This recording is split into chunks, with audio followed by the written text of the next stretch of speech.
विशेष बातम्या आणि विशेष मुलाखतीकरिता महाराष्ट्रामध्ये लोकप्रिय असलेल्या न्यूज वन महाराष्ट्र चॅनलवर पहा आजची ही एक विशेष बातमी।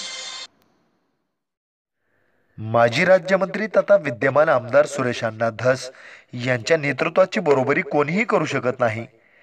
कार्यकर्त्याने अगदी अर्ध्या रात्रीला जरी फोन केला तरी अण्णा तो फोन स्वीकारतात आणि त्या कार्यकर्त्याची मदत करतात। अण्णा म्हणजे आमच्यासाठी देवच आहेत, अशी प्रतिक्रिया आष्टीचे नगराध्यक्ष भारतराव मुरकुटे यांनी व्यक्त केली आहे।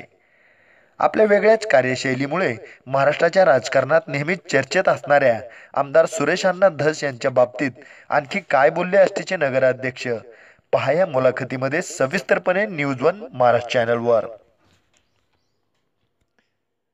ग्रेट भेट या विशेष कार्यक्रमात आज आपल्या भेटीला आहेत आष्टी नगरीचे लोकप्रिय नगराध्यक्ष भारत धोंडीराम मुरकुटे।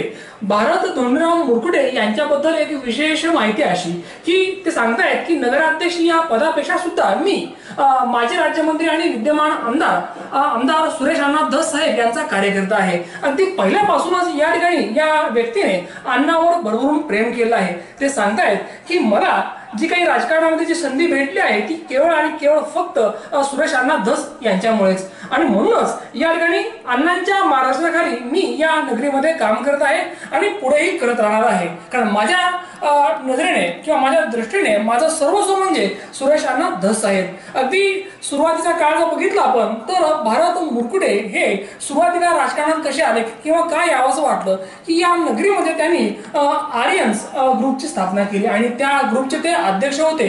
या ग्रुपच्या माध्यमातून त्यांनी सामाजिक अनेक उपक्रम राबवले आणि या सर्व परिसरामध्ये त्यांची एक वेगळी ओळख तयार झाली आणि त्यांच्यातले नेतृत्व गुण किंवा त्यांच्यातले चांगुलपणा किंवा त्यांची कार्य करण्याची पद्धत सुरेश अण्णा धस साहेब यांना भावली आणि आवडली सुद्धा आणि त्यांनी त्यांच्यावर विश्वास ठेवला आणि म्हणूनच या ठिकाणी त्या विश्वासाचं फळ म्हणजे आज ते आष्टी नगरीचे नगराध्यक्ष आहेत। आपल्या समोर आहेत भारत धोंडीराम मुरकुटे, नगराध्यक्ष आष्टी शहर।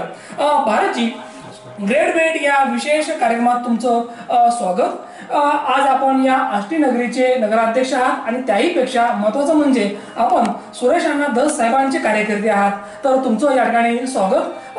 राजकारणामध्ये येण्या अगोदर या ठिकाणी तुमचे सुरुवातीचे दिवस कसे होते किंवा बालपण तुमचं कसं गेलं, या नगरीमध्ये तुमचे वडील काय करायचे, या सर्व गोष्टींचा आढावा आमच्या प्रेक्षकांना आपण सांगावा। मी सर्वपासून एक छोट्या कुटुंबातील व्यक्ती आहे। माझे वडील शेतकरी कुटुंब होते आणि आम्ही माझं लहानपण व शिक्षण इथंच झालेले आष्टी शहरामध्ये आणि आम्ही सुरुवातीला समाजकारण करण्यासाठी एक आर्यन्स ग्रुप म्हणून एक ग्रुप स्थापन केला आणि त्याच ग्रुपचे अध्यक्ष म्हणून माझी निवड केली मुलांनी सगळ्यांनी आणि त्यानंतर माझे संबंध राजकारणाशी आले। भारतजी, मला मुद्दाम विचारायचं, आपण अनेक नाव बघतो परंतु तुम्हाला भारत हे नाव कसं पडलं तुमचं? नाही, माझ्या आई वडिलाचं काय होतं, राम हे त्याच्यावर जास्त विश्वास आहे आईचा, रामावर। तर माझ्या मोठ्या भावाचं नाव, सगळे असे आम्ही 4 जण भाऊ आहेत ना, त्यामुळे 4 नाव दिलेत आम्हाला। बरं, काय काय नाव त्यांची? मग त्यांचे एकाचं अंकुश आहे, एकाचं लव आहे, भरत आणि शत्रुघ्न। बर, आणि मग या ठिकाणी तुमचं हे नाव भरत का भारत? भारत। बर बर, मग अशा पद्धतीने तुम्हाला हे नाव लाभलंय की नाही? तर अगदी या ठिकाणी मला विचारायचं तुम्हाला की या आष्टी नगरीमध्ये तुमचं पूर्णपणे बालपण गेलेलं आहे। अगदी तुम्ही अगदी चांगले आणि वाईट दोन्ही दिवस इथं पाहिले आहे, तर बालपणाचे दिवस तुमचे कसे होते नेमके? आम्ही 5 जण मित्र होतो, एका जीवाचे, म्हणजे खूप जवळचे।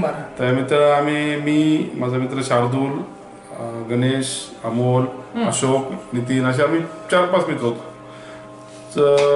बरोबर राहायचो आम्ही, बरोबर खेळायचो, कॉलेजपर्यंत बरोबर होतो। त्यानंतर मी इकडे आलो, काही जण डॉक्टर झाले, काही जण हे झाले, काही बँक असे। लहानपणी तुम्हाला भारत असं वाटायचं का की बरं आपण मोठ्यापणी राजकारणात जाऊ किंवा आपण नगराध्यक्ष होऊ? नाही, कधी वाटलंच नाही असं की मला एवढा मोठा योग येईल आणि मी एवढं मोठं होईल म्हणून। बरं, ही सगळी सर्व कृपा किंवा हे आशीर्वाद, मार्गदर्शन हे सगळं सुरेश अण्णा धस साहेबांचं? हो, आम्ही त्यांना देव मानतो। आमचा देव सुरेश अण्णा धस यांच्यामुळेच आम्ही हे दिवस पाहिलेत मी आज। बरं, आणि मग अण्णांच्या माध्यमातून आपण कार्य करत आहात, तर या ठिकाणी त्या काळामध्ये तुम्ही आर्यन ग्रुपची स्थापना कधी केली? आम्ही 2008 साली आर्यन ग्रुपची स्थापना केली। बरं. 8, 9, 10 त्या ग्रुपचे तुम्ही अध्यक्ष होता. राहिलो. आम्ही विविध समाजकारण केलं. आम्ही एक आमचं राम मंदिर म्हणून आष्टी शहरातलं होतं, ते उभारण्याचं आम्ही धोरण होतं आमचं. आणि ते धोरण असल्यामुळं सगळेजण काय म्हणले, आपण एक ग्रुप स्थापन करू. ग्रुप स्थापन केल्यानंतर आपलं ते काम करता येईल व्यवस्थित, सगळे एकी राहिले. मग सगळे म्हणले की तूच अध्यक्ष व्हायचा. ठीक आहे, मला मान्य आहे म्हणलं.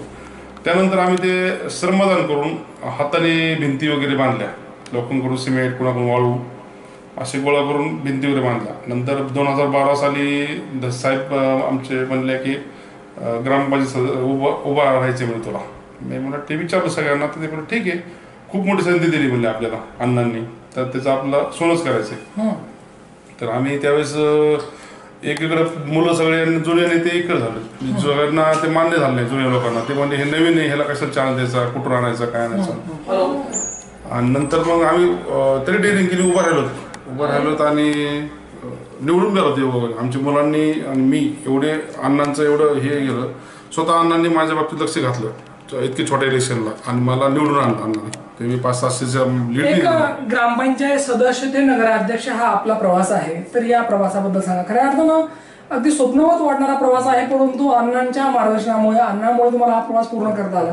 तर कशा पद्धतीने आपण ग्रामपंचायत सदस्य ते नगराध्यक्ष आष्टी नगरीचे हा प्रवास पूर्ण केला?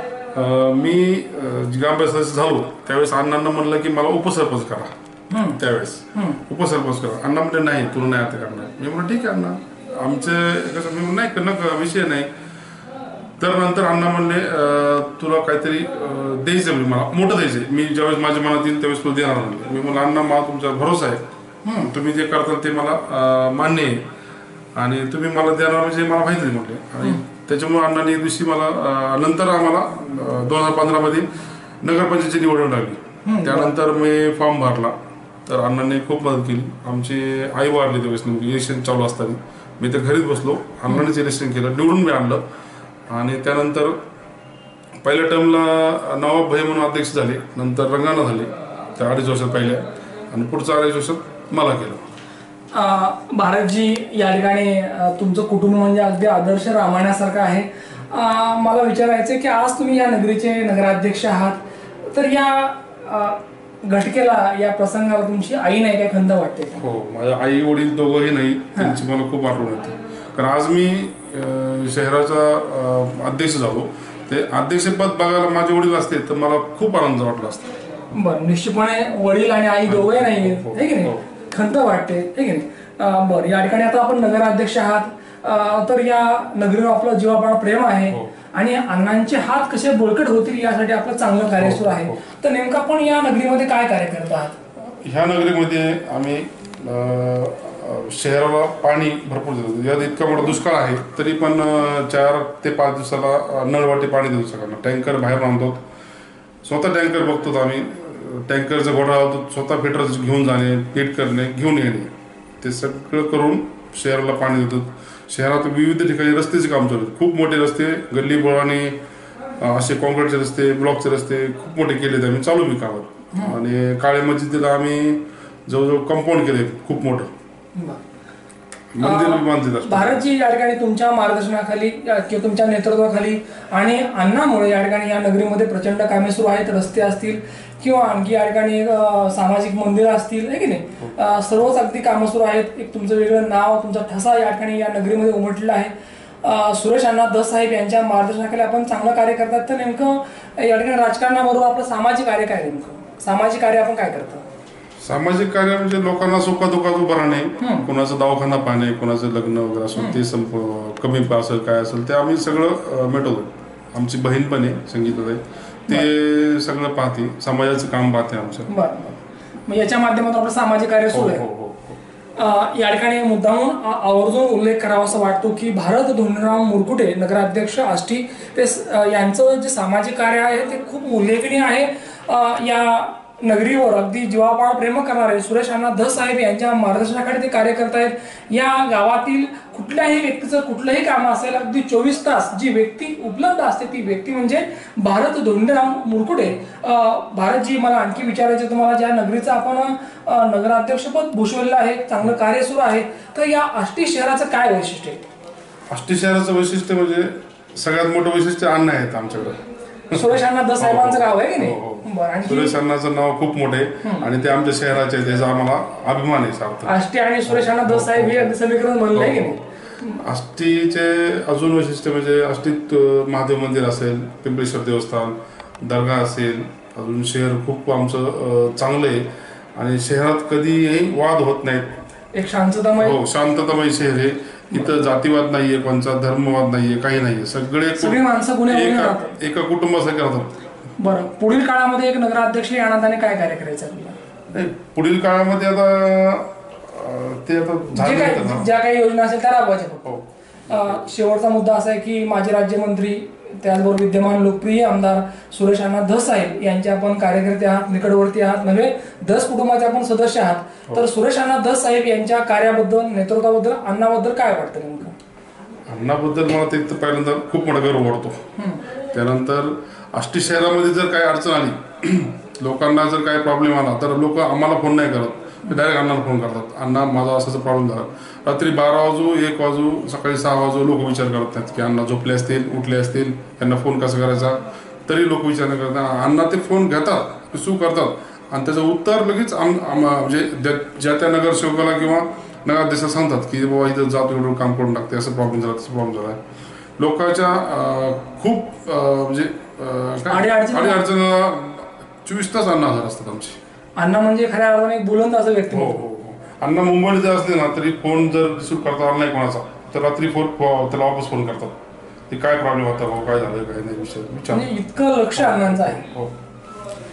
पाहिलं आपण की ग्रेट भेटमध्ये एक विशेष मुलाखत होती माजी राज्यमंत्री तथा विद्यमान लोकप्रिय आमदार सुरेश अण्णा धस साहेब यांचे जवळचे निकटवर्तीय कार्यकर्ते आणि त्याचबरोबर आष्टी नगरीचे लोकप्रिय युवा नगराध्यक्ष भारत धोंडीराम मुरकुटे. भारतजी, तुम्हाला पुढील वाटचालीसाठी न्यूज वन महाराष्ट्र चॅनलच्या सर्व टीमच्या वतीने लाख लाख शुभेच्छा. आष्टी नगरीचे लोकप्रिय नगराध्यक्ष भारतराव मुरकुटे यांच्या कार्याबाबत त्यांच्या इंजिनियर मित्राची प्रतिक्रिया पहा. मी इंजिनियर DS देशमुख, राहणार आष्टी. माझे मित्र आष्टीचे नगराध्यक्ष श्री भारतभाऊ मुरकुटे यांच्या कार्याबद्दल माहिती द्यायचीच तर त्यांचा मनमिळावू स्वभाव आणि केलेले कामाचे कर्तृत्व, आष्टी शहराचे नगराध्यक्ष झाल्यापासून नगरपंचायतचा जो काय फंड वगैरे आला आहे तो व्यवस्थितरित्या खर्च होतो नाही होतो ह्याच्यावर त्यांचं बारीक लक्ष असतं. कामाची क्वालिटी काय आहे काय नाही ते चेक करतात. त्याचप्रमाणे लोकांच्या सुखदुःखामध्ये ते सहभागी होतात. एखादं उदाहरण सांगायचं झालं तर ते आमच्यात गप्पा मारीत असल्याने कोणाचा मित्राचा फोन आला की बाबा माझी आई आजारी आहे, नगरला न्यायचं आहे. आमचं नगरला जरी जायचं ठरलं असलं तरी ते सोडून ते त्या माणसांकडे जातात आणि त्यांना मदत करतात. News one Maharashtra channel, Ashti शहर, रामदास तपसेसह, संतोष रोकडे. विशेष बातम्या, विशेष मुलाखती पहा फक्त news one Maharashtra. News one Maharashtra चॅनलला जर तुम्ही सबस्क्राईब केलेले नसेल तर आत्ताच सबस्क्राईब करा. News one Maharashtra.